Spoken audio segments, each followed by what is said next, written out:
Pamirsa PKB Kaping petang dasa pitu sampun tambis puput.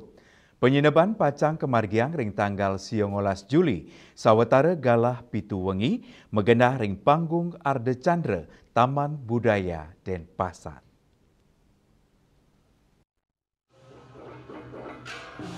Pesta kesenian Bali warsa kali-tali selai sampun memargi tambis abulan. Mekudang-kudang sesolan seni, wimbekara, uloko karya, widatuleng, miwah materi sane kesuguhang sampun memargi antar, turmani ngedautin mana penonton sane rau. Sesolan seni ring PKB warsane mangkin, ake pisah nedunang angga seni muda, pina ke regenerasi ring sejeroning mekesenian, pina ke pengupaya untuk ngeraksa kualitas PKB-nya beran warsa, prawartake miwah tim kurator PKB, taler sampun nureksain utawi ngevaluasi PKB warsane mangkin. Mangde ring pungkuran side nyansan becik, tur side nedunang seniman miwah seni sanisayan berkualitas. Penutupan PKB sani pacang kemargiang tanggal 19 Juli ngawit ringgala pitu wengi. Ringgala inucap pacang kelaksanaan penyukserahan penghargaan para Jayanti Wimbekara Majeng Jayanti Siki.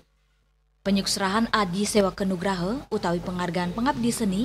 Turmaning medalang petitis PKB Kaping petang dasa kutus warsa kali-tali 6 Ringgala inucap sepisanan kelanturang untuk mungkap perikrama Festival Seni Bali Jani Kaping pitu.